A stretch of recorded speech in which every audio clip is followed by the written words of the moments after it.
जी बिस्मिल्लाहिर्रहमानिर्रहीम।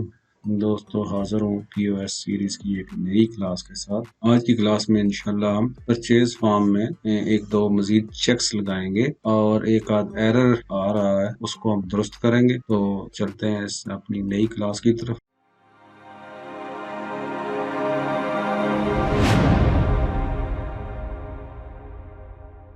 तो यहाँ पे मैं आपको दिखाऊँ, यहाँ पे ये हमारा एक परचेज़ फॉर्म था जो हमने पिछली क्लासेस में बनाया था और इसमें हम अपनी प्रोडक्ट्स जो है वो ऐड करते थे। जो लास्ट क्लास है उसमें हमने एक फंक्शनैलिटी ऐड की थी कि हम यहाँ पे बार कोड स्कैन करते थे और स्कैन करके हम प्रोडक्ट्स जो है वो ऐड करते थे। इसमें मैं एक एग्जिट का बटन बनाता हूँ। पहले मैं वो बना लेता हूँ, तब आपको एरर की सही समझ आएगी कि क्या मसला क्या आएगा यहाँ पे।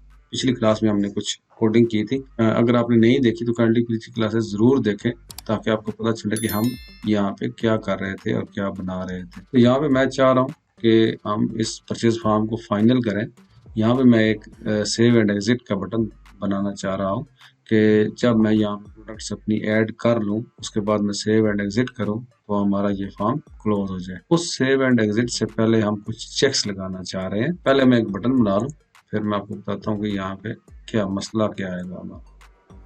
यहाँ पे मैं एक बटन बनाता हूँ, फाइनल जो हमारा इस फॉर्म को क्लोज करने वाला बटन होगा। कैंसिल करता हूँ और इसका मैं नेम रख देता हूँ save and exit. Save and exit करेंगे। यहाँ पे हम यूजर को ये परचेज जो है वो हमारी सेव हो जाए और यहाँ से हमारा जो फॉर्म है वो क्लोज हो जाए। अब यहाँ पे मैं इसको जब रन करता हूँ, अब यहाँ पे ये सुपर टिकी है, इसको मैं डिलीट करता हूँ और यस कर देता हूँ। यहाँ पे मैं एक स्कैन करता हूँ कोड, पहली आइटम मैं फीड करता हूँ या यहाँ से मैं डबल क्लिक करता हूँ तो ये मुझे नहीं करने देगा। इसकी वजह क्या है? अब मेरा यहाँ पे हमने जो कोड लिखा था, पहले हम उस पर चलते हैं। ये बार कोड स्कैनिंग थी और इसमें मैं ऐड आइटम पे हमने एक कोड लिखा था। यहाँ पे जब हम बार कोड स्कैन करते हैं या आइटम ऐड करते हैं तो अगर तो वो आइटम उसको डेटाबेस में नहीं मिलता, देखिए अगर आपने पिछली क्लास देखी है तो आपको ये सही समझ होगा कि हम क्या करना चाह रहे थे। अगर डेटाबेस में हमें वो बार कोड नहीं मिलता या हम जब डबल क्लिक करते हैं लिस्ट के ऊपर तो वो आइटम हमें डेटाबेस में नहीं मिलती, तो यहाँ पे फंक्शन में हमने डाला था कि अगर उसको नहीं मिलता सिंपली वो मैसेज दे और उसके बाद वो जो फोकस है हमारा वो बार कोड के ऊपर चला जाए। अब क्या होता है, जब हम फर्ज किया नहीं मिलता तो एक अच्छी बात है, नहीं मिलता तो उसको दोबारा से स्कैनिंग के ऊपर चले जाना चाहिए। लेकिन अब क्या होगा, हमने यहाँ पे लगाया था कॉल ऐड आइटम, अगर उसको नल मिलता है यानी कि कोड नहीं मिलता तो error they know item associated with bar code और दोबारा जो है बार कोड के ऊपर फोकस कर जाए। अब यहाँ पे यही हो रहा है। देखें यहाँ पे जब मैं इसको चलाता हूँ तो अब मैं यहाँ पे कुछ भी फीड नहीं करता, यहाँ पे कुछ भी फीड नहीं करता। जब मैं आगे जाना चाहता हूँ, बस कि मैं यहाँ पे कोई आइटम दोबारा स्कैन करना चाहता हूँ, जब मैं इस पे क्लिक करूंगा तो यहाँ पे मेरा लास्ट फोकस वाला कोड चलेगा। लास्ट फोकस वाला कोड जैसे ही चलेगा वो मुझे मैसेज देगा कि ये आइटम आप डेटाबेस में नहीं मिली। वही वजह है कि जब मैंने यहाँ पे कोड स्कैन नहीं किया तो उसको आइटम तो नहीं मिलनी, और जब वो मुझे बताएगा कि no item associated with bar code, जब मैं ओके करूंगा मेरा फोकस दोबारा यहाँ पे चला। फिर ये देखिए फोकस मेरा यहाँ पे आ गया। अब मैं इससे एग्जिट करना चाह रहा हूँ, किसी तरफ भी मैं क्लिक करता हूँ तो मेरा वही कोड चलता है। तो ये हमें मसला आता है कि यहाँ पे जब अगर बार कोड में स्कैन नहीं कर रहा और फर्स्ट मैं एक स्कैन कर लेता हूँ यहाँ पे और यहाँ पे क्लिक करता हूँ तो ये मेरा बार कोड स्कैन हुआ, सही आइटम फीड हुई। अब मैं कहीं पे भी जा सकता हूँ यहाँ पे। अब इसको मैं क्लिक करूँ, ये आइटम मेरी फीड हुई। लेकिन जैसे ही मैं यहाँ से अगर फर्स्ट के यहाँ से मैं एग्जिट होना चाहता हूँ तो उसके बाद मैं यहाँ पे देखें आइटम वो दोबारा से उसको स्कैन कर लेगा क्योंकि मेरा फोकस वहां पे चला जाता है। मुझे यहाँ पे फोकस नहीं आना चाहिए, ये खाली हो जाना चाहिए और मेरा क्लिक वहां पे चले जाना चाहिए। इसको हम आज पहले दुरुस्त करेंगे। इसको मैं राइट क्लिक करता हूँ, डिजाइन में जाता हूँ, छोटी सी एक स्टेटमेंट हम लगाएंगे। ये है हमारी। अब यहाँ पे मैं ये चाह रहा हूँ कि देखिए अगर तो मैं स्कैन करूँ code, message box item this one, scan करूँ तो वो यहाँ पे आ जाए, यानी कि मेरा कोड बीच में लिखा हो तो वो उसको चेक कर ले कि डेटाबेस में वो मौजूद है या नहीं। अगर नहीं है तो वो 0 कर दे और 0 यहाँ पे चेक हो जाएगा अगर उसको आइटम नहीं मिला तो। लेकिन उससे पहले मैं ये चेक कर लूँगा अगर मेरा बार कोड वाला टेक्स्ट बॉक्स खाली है तो मेरा ये कोड ना चले, यहाँ पे उसको कॉल ही ना करे, ऐड आइटम को कॉल ही ना करे और वो आगे निकल जाए। उसके लिए मैं सिंपल एक इफ कंडीशन लगाऊंगा, if V dot T X T, इसका नाम हमने txt69 रखा था, is equal to empty. Is equal to नहीं बल्कि मैं यहाँ पे नॉट इज इक्वल टू बोलता हूँ क्योंकि मैं ऑलरेडी कोड नीचे लिख चुका हूँ, उसी को हम यूज करेंगे। और not is null me dot T X T 69 then, तो तब मेरा कोड चले। अगर देखें यहाँ पे मैं एंड इफ लिख लूँ और इसको मैं एक टैब दे देता हूँ, अब क्या होगा शुरू में ही वो चेक कर लेगा कि अगर मेरे कोड टेक्स्ट 69 बार कोड वाले टेक्स्ट बॉक्स में is not is equal to empty, अगर वो एम्प्टी नहीं है उसमें कुछ लिखा हुआ है और नॉट इज नल और वो नल भी नहीं है, तब वो इस प्रोसीजर को कॉल करे और यहाँ पे वो चेक करे कि अगर उसको डेटाबेस में नहीं मिला। अब क्या होगा अगर वो टेक्स्ट बॉक्स मेरा खाली होगा तो फिर ये कोड मेरा नहीं चलेगा। और यही हम चाहते हैं कि जब हम कोई कोड स्कैन ना करें तो वो कुछ भी ना करें, और अगर हम कोई कोड स्कैन करें, अब मैं इसको चला के दिखाता हूँ आपको क्या फर्क पड़ेगा। अब मैंने इसको रन किया, बल्कि एक और भी काम करते हैं, जैसे ये रन हो यहाँ पे आप शुरू में, बल्कि ये नल ही होगा, इसको मैं यस करता हूँ, शुरू से हम चलाते हैं। देखिए अब ये नल है। अब मैं यहाँ पे क्लिक करता हूँ और यहाँ पे मैं अपना कोई, बल्कि इसको मैं डिलीट कर देता हूँ, यहाँ पे मैं कोड स्कैन करता हूँ 1 2 3 4 5 6, तो ये मेरी आइटम फीड हो जाएगी, यहाँ पे आ गई। अब ये आइटम मेरी फीड हो चुकी है। उसके बाद मैं दोबारा कोई आइटम और फीड करना चाहता हूँ तो तब भी मेरी फीड हो जाएगी। अब यहाँ पे मैं बस इसको क्लोज करता हूँ, इसको खाली करता हूँ और मैं यहाँ पे सेव एंड एग्जिट पे क्लिक करता हूँ। देखिए अब मेरा ये सेव एंड एग्जिट पे क्लिक हो रहा है, कहीं पे भी मैं क्लिक करना चाहूँ तो वो क्लिक हो रहा है। यानी कि जब ये खाली होगा तो मैं किसी और जगह पे, यानी कि जब मैं बिल एंड करना चाहूँगा तो ज़रा मैं कोई बार कोड स्कैन नहीं करूँगा, वो मेरा खाली होगा। लेकिन जब मैं यहाँ पे रॉन्ग कोड एंटर करूँगा, ये मैंने रॉन्ग कोड एंटर किया, जैसे मैं यहाँ से आगे जाऊँगा तो वो कहेगा no item associated with the bar code, और यहाँ पे फोकस मेरा दोबारा से आ जाएगा। मैं दोबारा कोई चीज़ स्कैन करूँगा, ये मैंने फीड की और टैब प्रेस किया, फिर वो मुझे ये कहेगा कि ये कोड मुझे डेटाबेस में नहीं मिला। ओके, उसके बाद फिर मैं क्या करूँगा, अगर मैं यहाँ पे फिर दुरुस्त कोड एंटर करता हूँ, जब मैं टैब करूँगा देखें यहाँ पे item already added to the bill, यहाँ से इट्स क्वांटिटी यस करूँगा तो इसकी क्वांटिटी वो 2 कर देगा। इस तरीके से हम इस एरर को ट्रैप कर सकते हैं और उसके बाद हम सेव एंड एग्जिट प्रेस कर सकते हैं और हमारा ये जो है वो क्लियर हो जाएगा। मैं इसको क्लोज करता हूँ और हम नेक्स्ट आगे चलते हैं कि इसमें हम मज़ीद क्या क्या चीज़ें ऐड कर सकते हैं। अब मैं डिज़ाइन व्यू में चला गया। यहाँ पे अब मैं और एक दो चीज़ें जो मैं आपको आज बताना चाह रहा था, जैसे देखें यहाँ पे मैंने ये अपना बटन बनाया है, इस पे हम आज कोड लिखेंगे। सबसे पहला कोड तो मैं ये लिखना चाहूँगा, जैसे ही मैं बिल को एंड करूँ तो यहाँ पे मेरा जो है वो चेक कर ले कि सप्लायर आईडी लिखा हुआ है या नहीं और परचेज टाइप मेरी लिखी हुई है या फिर नहीं। सबसे पहले मैं ये चेक कर लूँगा सप्लायर आईडी लिखा हुआ है या नहीं।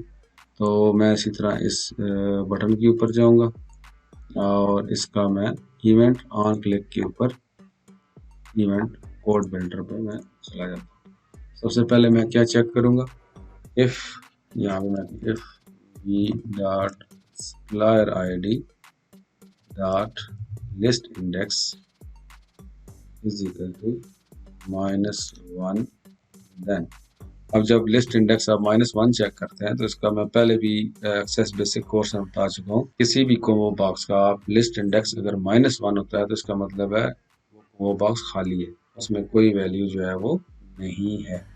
तो इसलिए यहाँ पे अगर ये कॉम्बो बॉक्स मेरा खाली होगा तो मैं यहाँ पे मैसेज बॉक्स यूज़र को दे सकता हूँ, यहाँ मैं उसको कह सकता हूँ प्लीज़ सिलेक्ट सप्लायर, और उसके बाद मैं यहाँ पे एग्जिट सब कर दूंगा ताकि वहीं पे मेरा कोड रुक जाए और एंड। एक तो मैं ये चेक कर लूँगा, दूसरा मैं क्या चेक करूँगा, if me dot purchase type, I think था उसका नाम, yes, purchase type dot list index is equal to -1, then यहाँ पे मैसेज बॉक्स यूजर को प्लीज सिलेक्ट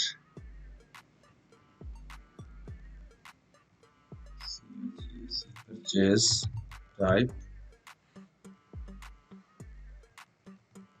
कैश और क्रेडिट, कैश परचेज है या क्रेडिट परचेज है, और एग्जिट सब कर जाओ और एंड। अब यहाँ पे ये दो हम इसको डीबग करता हूँ मैं, और यहाँ पे हम फॉर्म को रन करके देखते हैं। देखिए यहाँ पे मेरे पास एक प्रोडक्ट है, दूसरी मैं ऐड करता हूँ, बल्कि ये मेरा एक ऑलरेडी यहाँ पे लिखी हुई है। हम नेक्स्ट पे चलते हैं। यहाँ पे देखें कुछ भी नहीं लिखा हुआ। यहाँ पे मैं प्रोडक्ट्स ऐड करता हूँ, बिग एप्पल मैंने ऐड कर दी, ये ऐड कर दिया बोनस, उसके बाद 3 आइटम ऐड कर दी।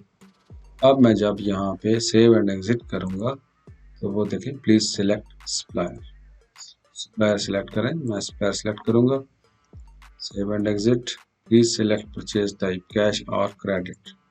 तो यहाँ पे मैं उसको कैश परचेज या क्रेडिट परचेज चुन लूँगा, यहाँ पे मैं क्लिक कर लूँगा। ये मेरा, बल्कि मैं ये करता हूँ कि जब ये मेरा यहाँ पे ना हो, फर्ज के ये देखिए मैंने ये नहीं चुना, ये भी मैं खाली कर देता हूँ। देखिए यूजर एक्सपीरियंस को आपने बहुत अच्छा बनाना है ताकि आपका यूजर जो है उसको कोई परेशानी ना हो। अब आपने यहाँ पे जब सेव एंड एग्जिट किया, ने कहा प्लीज सिलेक्ट सप्लायर, जब आप ओके करें तो यहाँ पे क्या होना चाहिए, आपका फोकस सप्लायर पे चला जाना चाहिए। ओके करें तो यहाँ पे सप्लायर के ऊपर फोकस चले जाना चाहिए।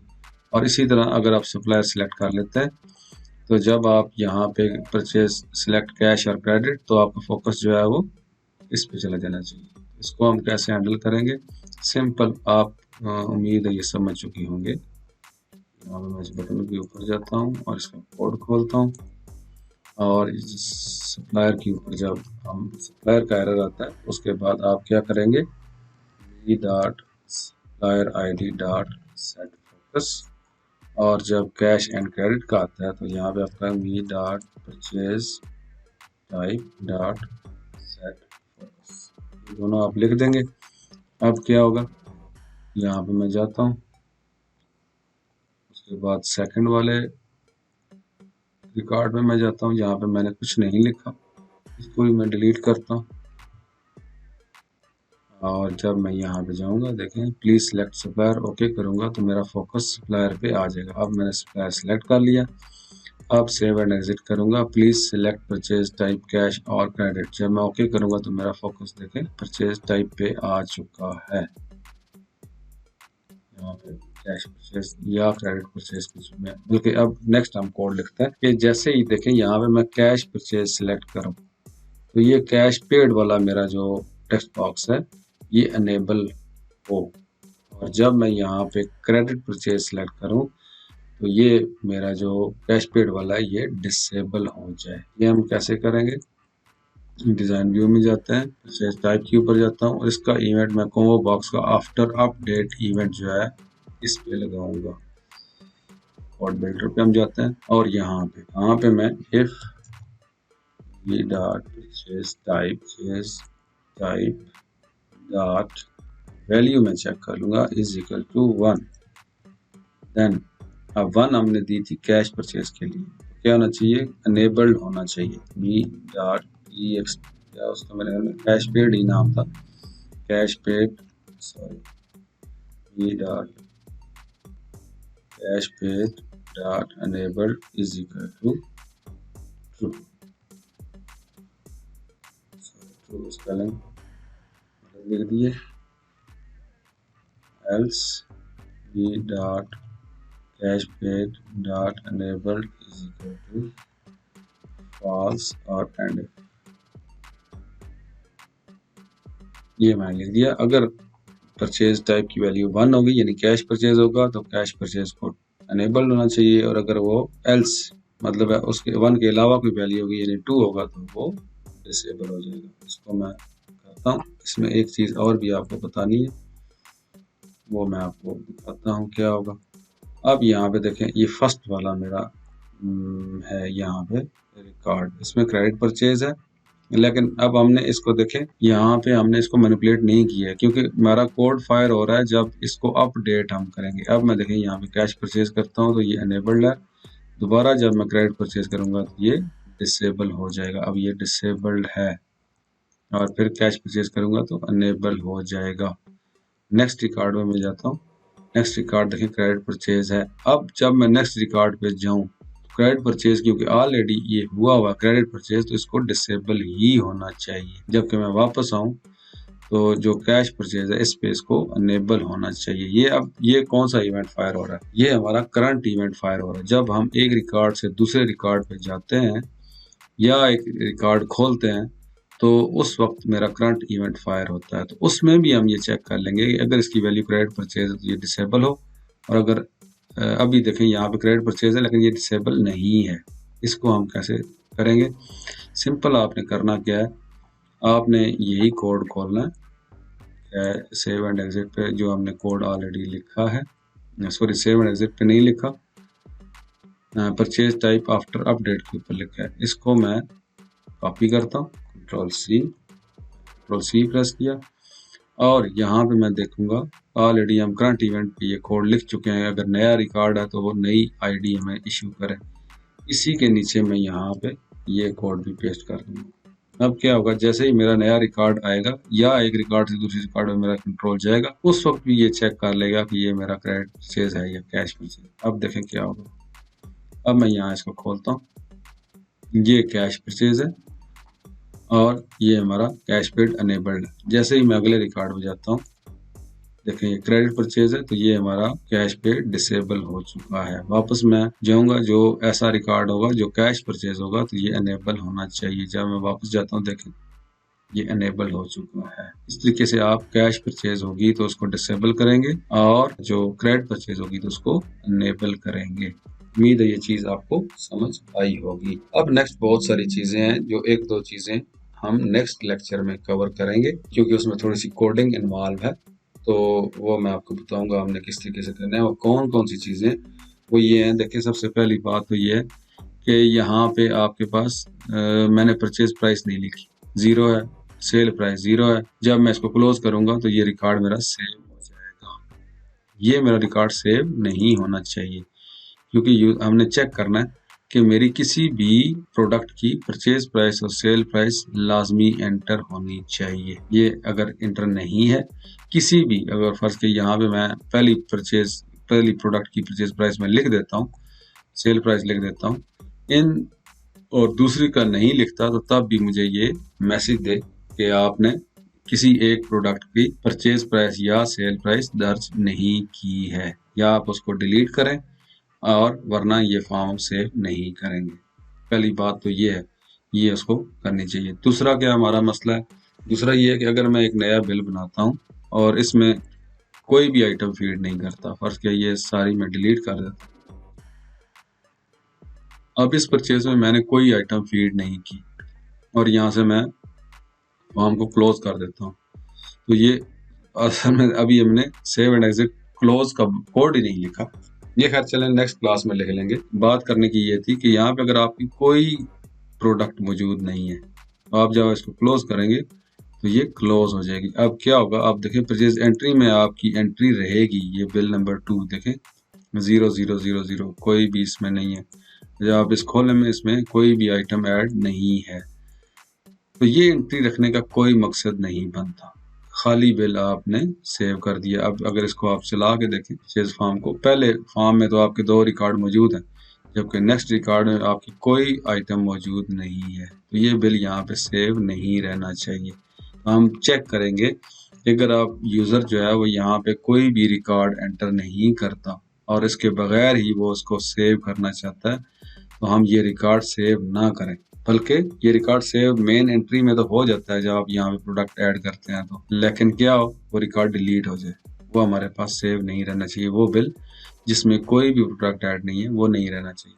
तो ये चीज़ें हम इंशाल्लाह नेक्स्ट क्लास में करेंगे। तो उम्मीद है आपको ये क्लास पसंद आई होगी। अगर पसंद आई है तो दोस्तों के साथ शेयर करें, चैनल को सब्सक्राइब करें और बेल आइकन प्रेस करके रखें ताकि आपको नेक्स्ट क्लासेस की नोटिफिकेशन मिलती रहे।